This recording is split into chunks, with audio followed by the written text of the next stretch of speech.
Good morning, everyone. My name is Bill Lang. I'm a director at Small Business Australia, and I'd like to thank you all for joining us this morning for our webinar. I'm just going to share a screen with you that just outlines what our approach will be today, and then I'll come back to you and we'll get started.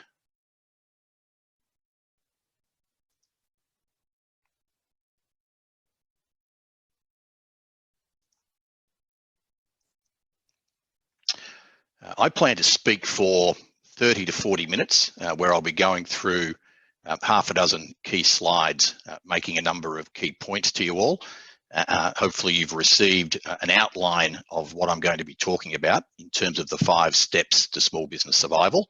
And I encourage you to take notes, fill in the blanks that are on those slides or those overview notes that we sent through. While I'm going, if particular questions come to mind, please use the chat feature of Zoom and type in what your questions are. Now, I've actually put everybody on mute, which if you look at the bottom left-hand side of your screen, you'll see a little icon for a microphone, and it should have a red line through it. What we find with webinars and with live interactive workshops is it's best to have that muted, so that any background noise in your particular environment doesn't come through across everybody. When we get to the end of my 30 to 35 minute presentation, I'll then look at some of the questions that have come through in chat. You'll also be able to unmute yourself and then ask me any particular questions. One of the things I want to make aware for you, if you haven't already received it, is if you go to smallbusinessaustralia.org, you'll find that we have something called the 5-step survival plan for small business. You can download this small document. It's about 5 pages. And when we describe a checklist, in fact, we have under each of the 5 steps key questions that business owners can be asking themselves as they move through the 5 steps. And this report can serve as your checklist in terms of getting a sense of where you're at and where you need to go. One of the things I want to say about Small Business Australia is that we fundamentally believe that small businesses are much more than the engine room of the economy. The reality is that people like you guys are the heart and soul of your local communities. Those of you that employ people, provide work experience for the local kids from the local schools, provide the after-school jobs. You're typically sponsoring the local community organisations and sporting groups. So it's absolutely critical that as a business owner, and here at Small Business Australia, we do everything we can to help you get through this current period and come out on the other side with a better business than what you had before. And one of my themes for you will be today that when you remember about that decision that you first took to get into your own business, that level of excitement, sometimes the churning in the stomach, we have to tap back into that now in terms of fighting for our survival as small businesses. I'm now going to share with you an overview of what the 5 steps are, and I'm going to work my way through those 5 steps with you.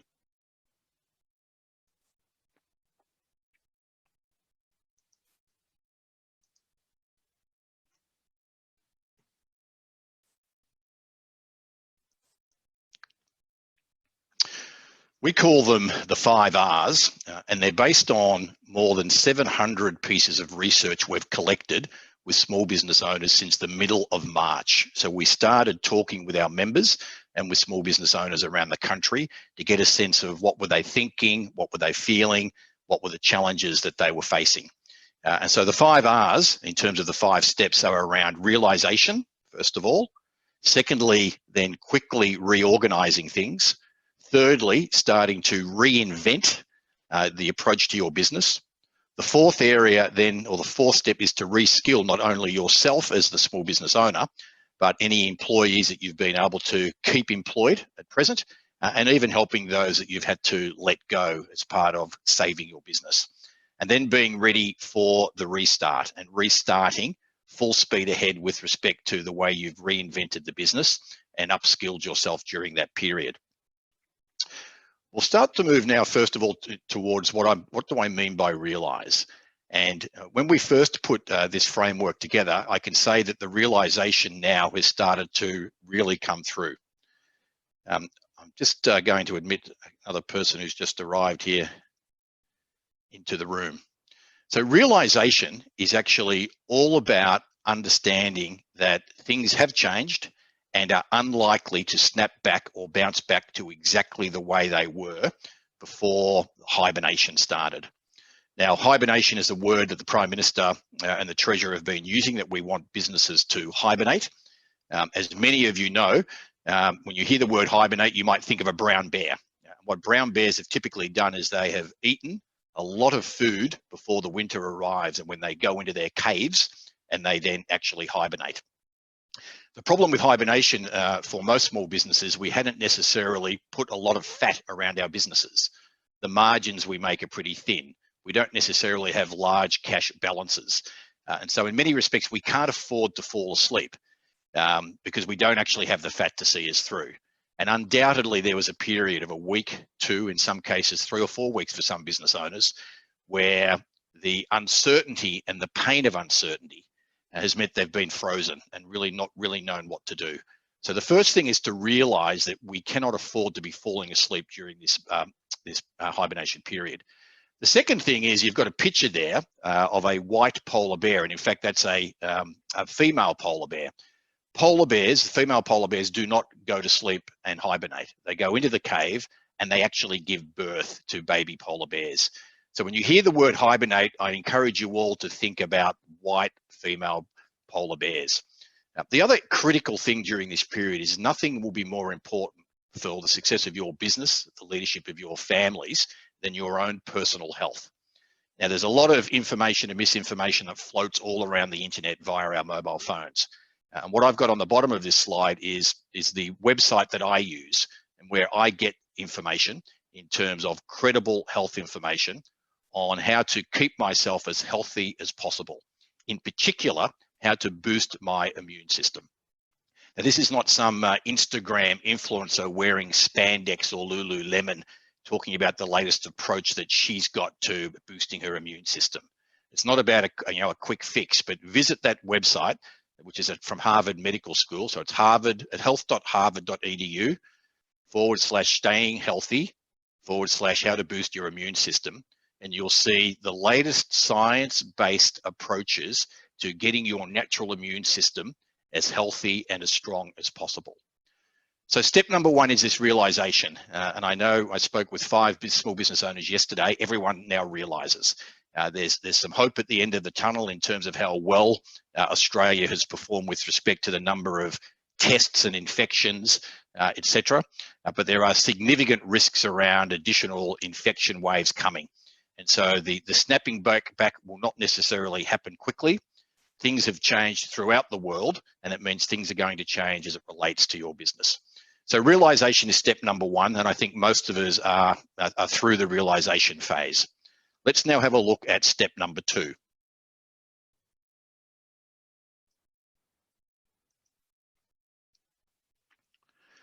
Step number 2 is about reorganizing things in your business as quickly as possible. Now, there are 4 areas in which to focus your reorganization efforts. The first area is all around minimizing the cash flowing out of the business. The second area then is registering for all possible sources of government help. The third area is to find and talk and communicate, have conversations with your customers. And then the fourth area is to get online fast. Now, I'll just take each of these 4 areas very briefly and talk you through some of the key things to be doing. We have 3 more webinars taking place, one this afternoon that I know that some of you are attending, and then there are 2 more tomorrow where we start to go into areas like reorganization this afternoon in much more detail, more specifics about what to do and how to do it. And then we'll look at some of the other steps in terms of steps 3 and 4 in the webinars tomorrow. But let me quickly talk about these 4 areas. With respect to minimizing cash outflow, if you haven't already started doing it, starting to talk with your suppliers, talking with your banks, understanding exactly what ability they have to allow you to defer or decrease any cash payments that you're currently expected to make. So there have been changes announced in terms of having to pay back business loans and home loans, as an example, from the banking sector. Also, some utility organisations in gas and power telecommunications are also enabling business people and individuals to defer the payment of those bills. A critical thing here with respect to your suppliers and your banks is if they do not hear from you, they will expect that you are not actually having any problems. And I know that there are a number of business owners that are reticent to call them up and to have conversations with them. I know there are some that have been spending a long time waiting on telephone lines in calls, get through to the call centers. But you sort of cannot not communicate with respect to this. If the suppliers aren't hearing from you, they're assuming everything's okay. Landlords for people that rent their business premises, that's also an important one. Every state has made different changes with respect to what is required of landlords and what leeway is being provided. At the end of the presentation, we'll provide you with some website links where you can find the direct websites at the state level to go and find out more information around what your state or territory has put in place. Clearly, with minimizing cash outflow, it's about deferring and reducing what you need to pay.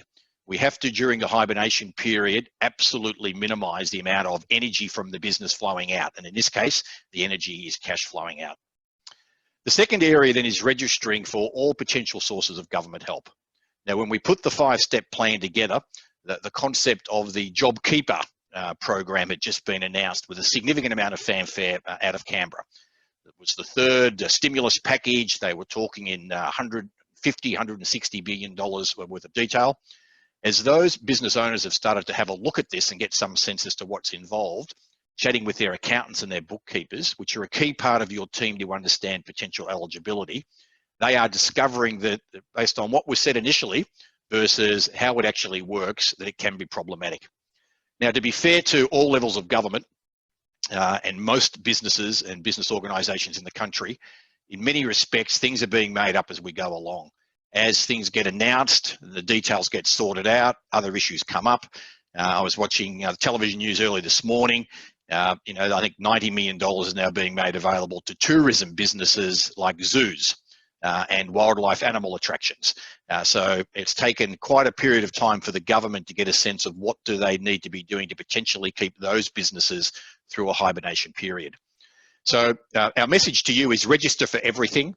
And then the details are changing. We expect to see continual changes in these areas, but the earlier you register and get yourself effectively in the queue, as those details emerge, you will be dealt with in most cases earlier than those that have registered later, which means your potential to access some cash support from various levels of government, you'll get it earlier. So we want to minimize the cash flow going out.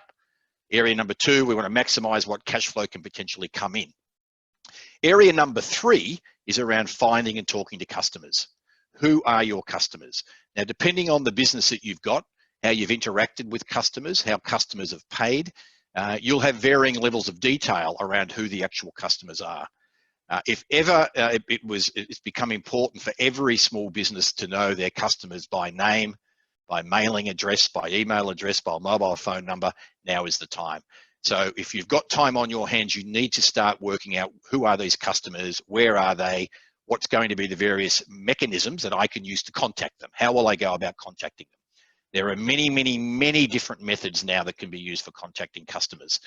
And then there's the question, well, how do I communicate with them?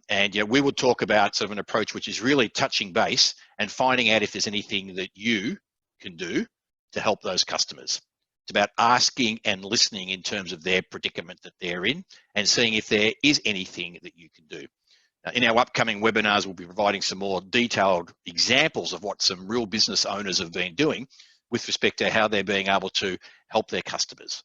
And then, of course, when you're talking and asking people about how they're going, what you might be able to do to help, more often than not, they'll be interested in knowing, well, what you're doing and what are the things that you can do to help.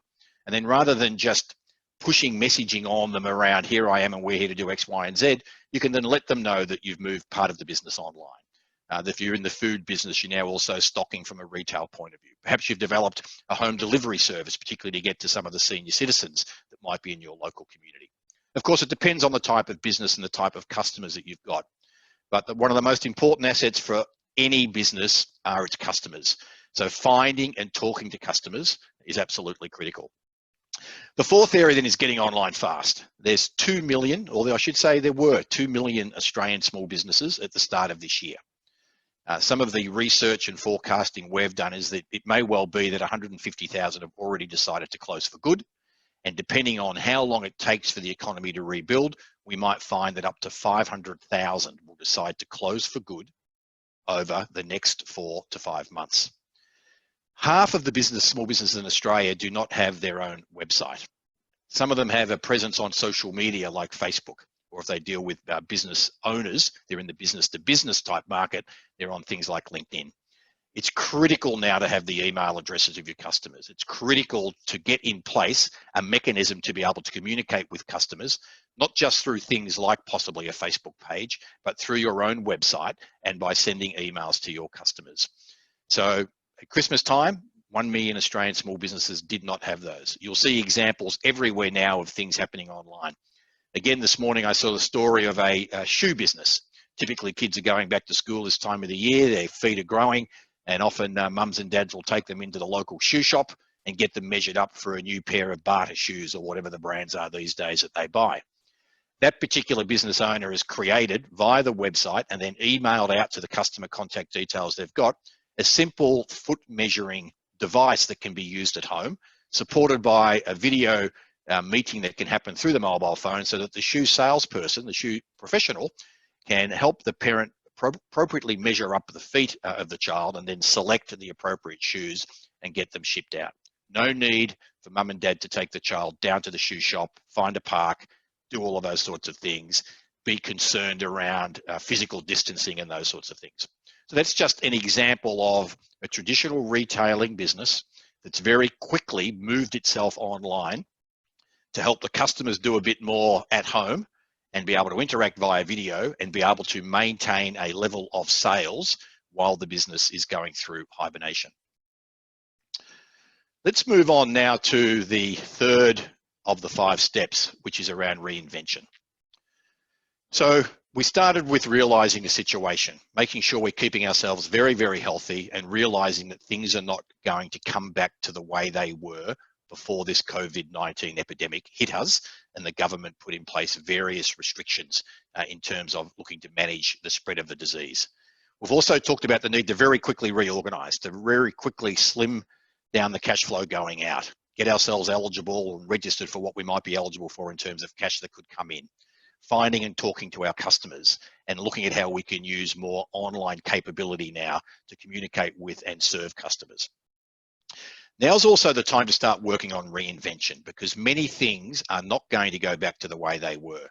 Once customers have started doing things in ways that they find more convenient, that they've built their confidence in doing various things using online activity. Many people have been time poor for a long time. They're learning how to work from home. They're learning how to do more shopping from home. They're learning how to socialize via video applications like the one we're using now called Zoom.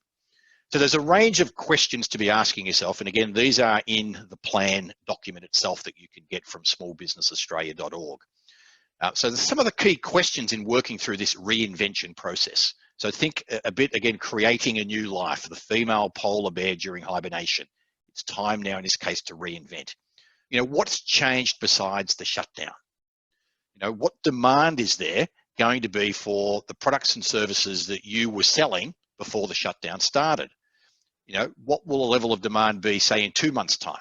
I'm based here in Victoria. Let's say that the Victorian government on May the 11th or May 15th decides that children can go back to school and more businesses, subject to whatever the new rules will be, can open up and have their employees come back.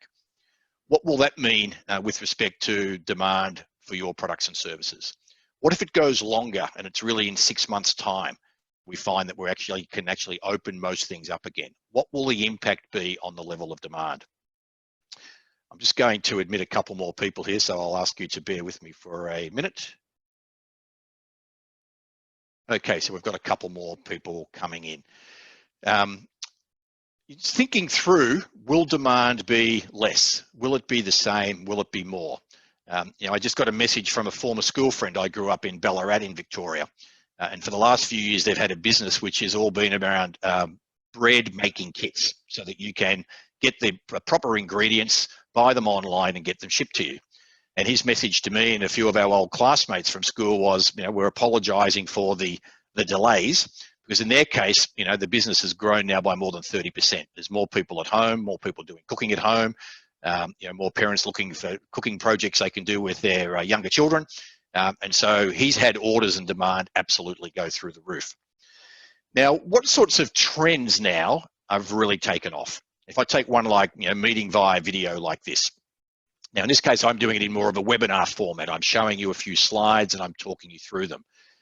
We do in our businesses, and have for a number of years, a lot of live interactive via video meeting, coaching and training with small groups of business owners. But in December, the platform that we've been using for 2 years now, called Zoom, had 10 million people actively holding meetings over the course of the month of December. I just got an email from the management team of Zoom in San Francisco.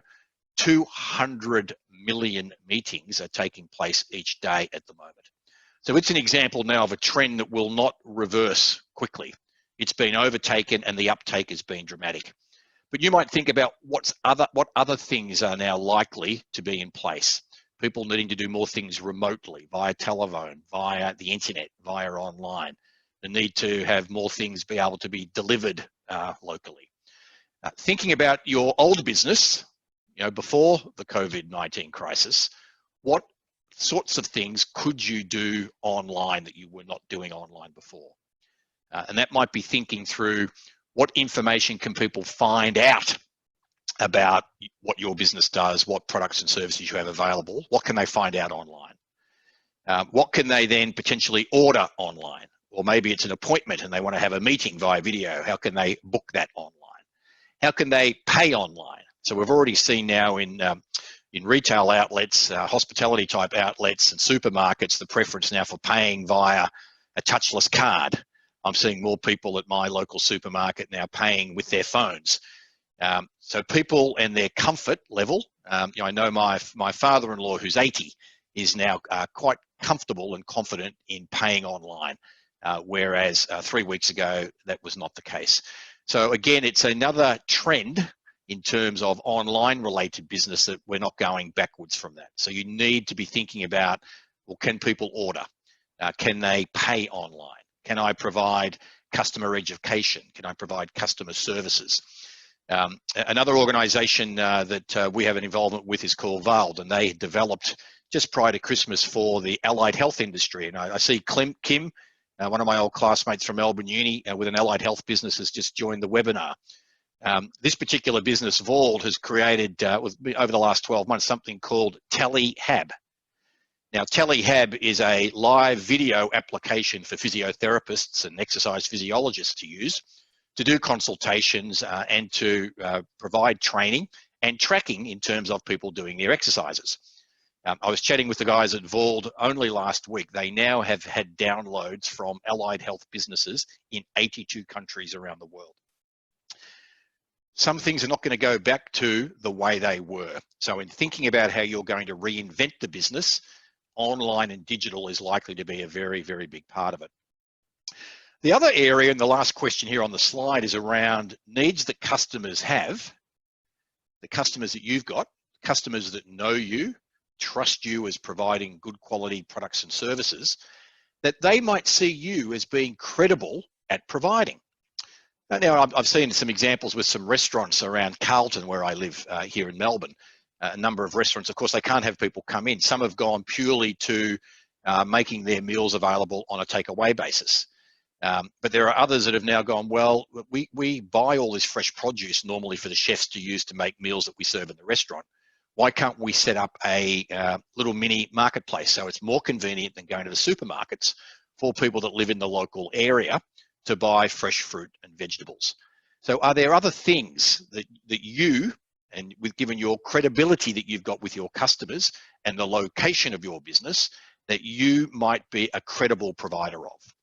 Now, I think we're going to see a lot more at-home delivery of products and at-home delivery of services, particularly for senior citizens as it relates to things like allied healthcare, exercise physiology. So digital might be another area where helping senior citizens get more confident and competent with respect to using digital technologies.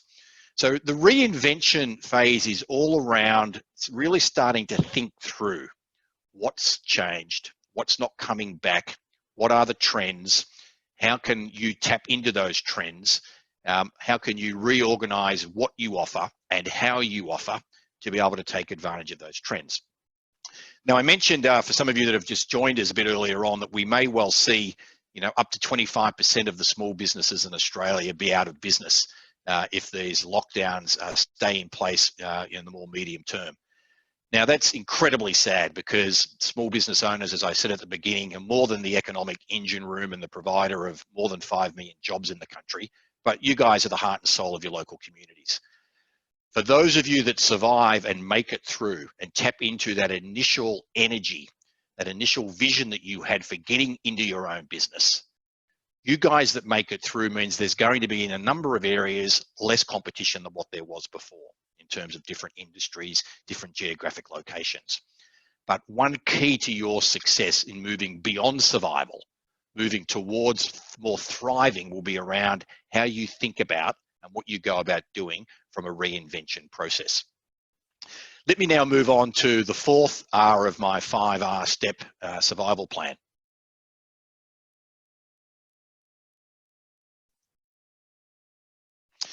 And just before I do that, I just want to tell briefly this story. Those of you that are into cooking, and I know more people are spending a bit of time now watching, more cooking shows. This bloke's name is Shane D'Elia, and I'm going to use him as an example of very rapid reinvention, as well as number 4, which is reskilling. I'm just admitting a couple more people. Okay, so Shane has a number of restaurants here in Melbourne. He appears on some television shows with respect to his Middle Eastern cooking. His first restaurant in the city is called Maha, M-A-H-A, and I think he may have had up until 6 weeks ago 4 or 5 venues. One actually in Fitzroy near where our offices are and where I am today, that he had just opened up as a Middle Eastern style bar, which was opened up I think just before Christmas or just after January. Now, very quickly, when he was effectively forced to close all the businesses, he had to start rethinking and reinventing.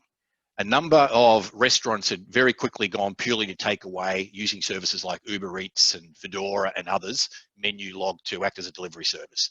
Some banded together up in the Carlton Lygon Street area that I frequent and created their own Carlton delivery service. They didn't want to be paying the 20 to 30% commissions and effectively be losing money on what they cook by using those delivery services. So they created their own delivery service for the people around the Carlton area. What Shane decided to do was that when he looked at what he did and what he had a great reputation for, which was very fine, Middle Eastern food in a fun environment, he came up with what he called Maha Go, not takeaway, not being delivered in a way that you would get it delivered in a brown paper bag by someone on an electric bicycle. No, he said, look, we've got to keep the quality of the food very good. We've got a customer base that knows us and loves our food. Let's prepare everything for them so 80% of the work is done. Let's get the ingredients together. Let's cook it to the degree that we can cook it, but leave the last 20% for the mum and the dad or the customers at home, the couples, to do the final preparation so they can have restaurant quality food in their homes where they've done the last 20%. So he calls it Maha Go, and it's basically 80% ready. You order it online or via the telephone, then you come and pick it up. I think it's by 5 p.m. And then you can take it home and either finalize the preparation that night, or if it's actually something that can go into the fridge, you can then use it the following day and do the final bits around the various salads and things that go with it. So he hasn't jumped immediately to this much more competitive area of takeaway food or home delivery food, which a lot of businesses has. He's looked at what his strengths are, has great contact with customers, very good on things like Facebook and Instagram, so he can communicate with them very quickly, and has been able to then continue some of the key chefs working in the key restaurant in the city, and then having customers order and come and pick it up. But the other thing about Shane that I want to mention is that he's another very good example of someone moving then at the same time very, very quickly to step number 4. And step number 4 is If we are going to reinvent the business, we're going to have to learn some new skills. At a minimum, some additional knowledge, but most likely some new skills, particularly if we want to save money in terms of paying others to do it for us, and we've got more time available during this hibernation period. Now, there's Tom Hanks there. I've picked him for a couple of reasons. He's a survivor in two senses. Many of you may recall the movie. He turned the old Wilson basketball into a friend, so he had someone to talk to.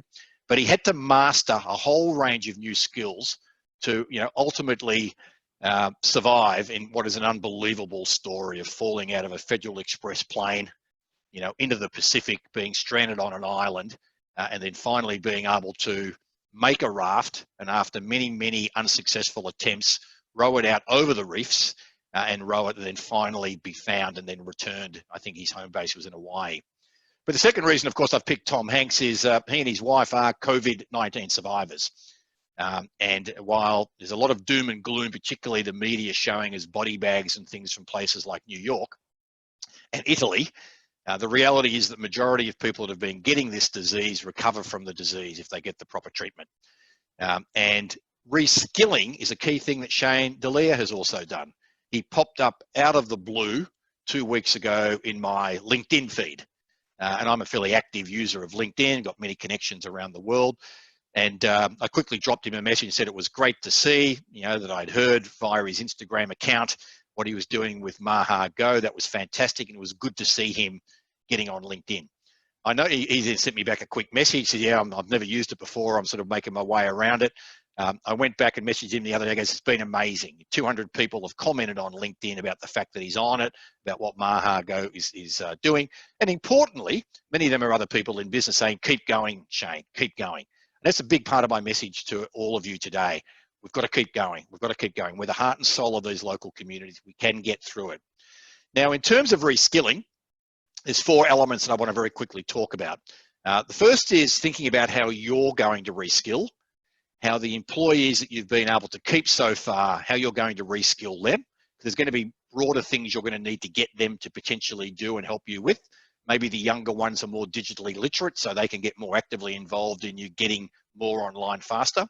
Then, of course, there are your past employees. All of us are facing the prospect, if we haven't done it already, of having to let very loyal, high-performing past team members go from our businesses through no fault of our own. The virus has struck, the government's determined certain measures to try and get control of it.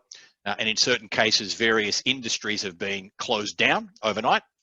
In other cases, a range of others that you would go, well, I wouldn't imagine they would be reducing in demand. But I saw statistics about the health sector, GPs, allied health, etc., and many of them are down 50% of revenue, even though they are considered essential services, even though their patients and their clients have medical needs for their services. Many, many people are keeping away. So there's a need to think about what you need to get reskilled in, what your current employees, and then also to let your past employees know about skill development opportunities and things they should be considering, particularly if you're the one that's finding out about them as the business owner and the past employer.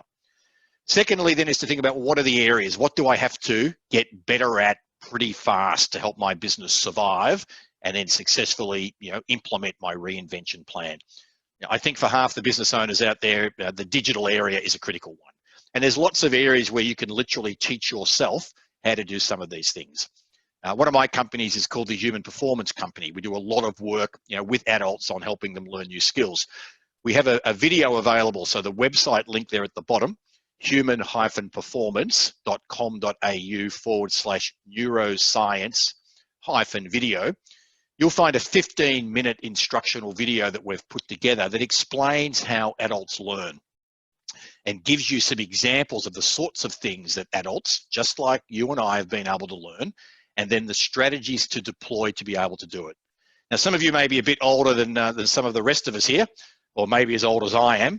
The great thing is we have the ability to learn new skills. The key thing is to be learning one at a time. Most of the New Year's Eve resolutions about getting fitter and healthier fail because we attempt to rewire too many parts of our brain by attempting to change too many of the ingrained habits that we've got. I can assure you that as you pick a skill area or two to focus on getting better, and you apply some of the things that are in that video in terms of your mindset and your approach, you will be able to get good pretty fast if you focus on taking the appropriate approach. So that's what I call the area number 3, which is the best way. And there are lots of terrific videos online and directly from the companies involved. You want to learn how to use the basics of Zoom well? There's some great videos in the Zoom Help Center. You want to learn how to use Facebook, particularly to use, say, Facebook Messenger to communicate with your customers. Great little videos on the Facebook learning area of the website. So there's lots of good stuff there, but you have to think about what are the 1 or 2 areas, what's going to be the best approach for me. The 4th thing I want to make aware to you is in many cases, there are forms of government support, and we fully expect to see many, many more forms of government support and what we call reskilling Australians. And I've just been talking to 2 federal ministers this morning around one of the things that Small Business Australia is talking about. We're saying, look, we need you guys to be thinking about providing small business owners with vouchers that they can use that can contribute towards the cost of them finding practical help in getting better, particularly in areas of digital business now, because we just believe that's one across the board that we all now have to get much better at doing. But there are already forms available. So here in the City of Melbourne, if you have a business in the CBD, the City of Melbourne launched a program 4 weeks ago where there is up to $2,000 available for business owners in the City of Melbourne to get training with respect to key skills they need to get better at, including digital skills. In addition to that, they have grants available, I think up to $5,000 to help businesses in the City of Melbourne area to get their businesses more online. Now, I encourage you to have a look at the state government level. The Victorian government has got a major initiative called Working Victorians. They're going to invest $450 million in a range of programs that they're still putting together. But I expect every state to have some funding available to help business owners.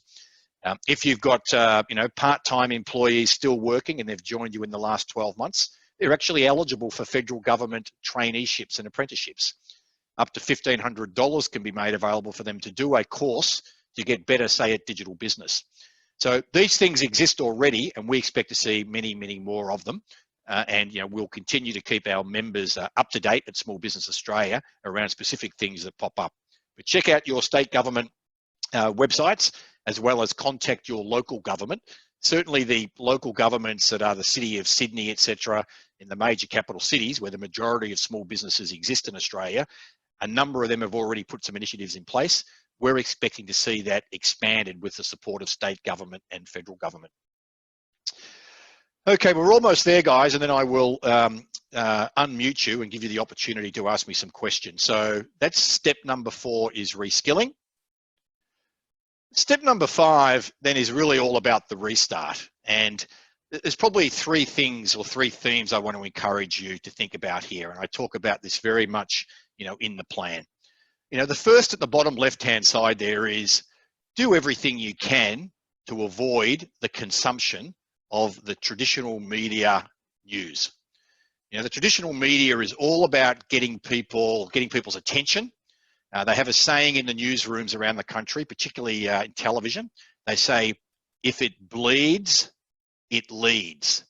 And what they mean by that is serious accidents, blood, gore. It's often the headline story. They want to get people's attention. We're all wired in terms of our brain to be on the lookout, even though we may not be looking for it, but the brain is looking for threats. And those sorts of things are a threat. So of course we pay attention and we start watching the news on television, and they've got our attention. They can sell more advertising. So sadly, we see the COVID-19 epidemic and the footage coming in from places like Italy that was coming in 6 or 8 weeks ago. In the last 3 or 4 weeks, it's been New York. I saw a story this morning on the ABC where they were using footage of ambulances in New York, all lined up going into a hospital. But the news story, they were talking about, the intensive care utilization in Australia is so far not what they predicted. We're doing a good job of fighting the virus.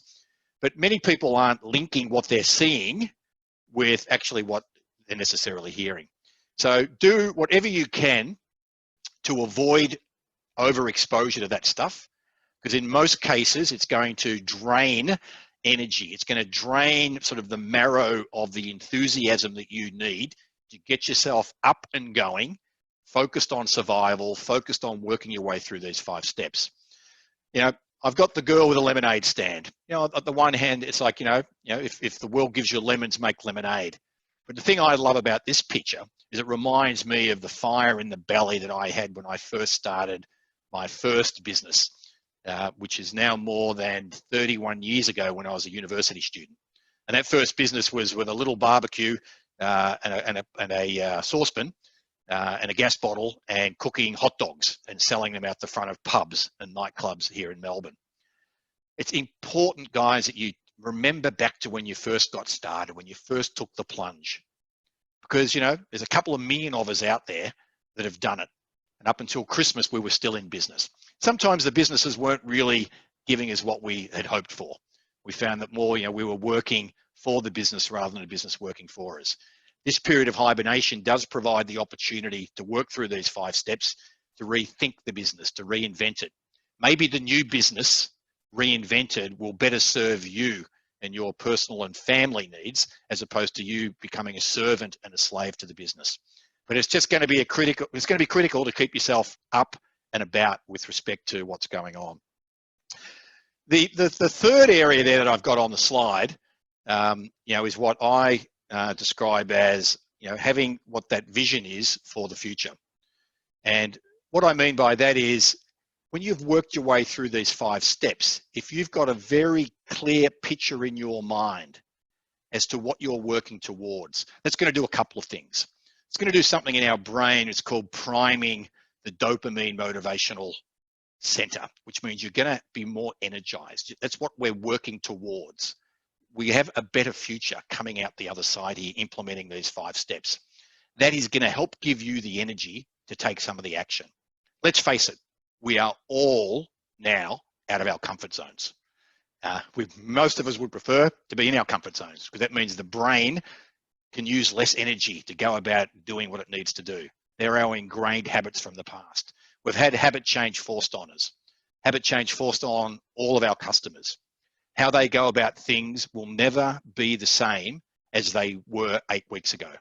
And that's an enormous opportunity for us to tap into what gets us going, to create a business that will better serve us and better serve our families. And importantly, from the Small Business Australia perspective, better serve the communities in which we operate.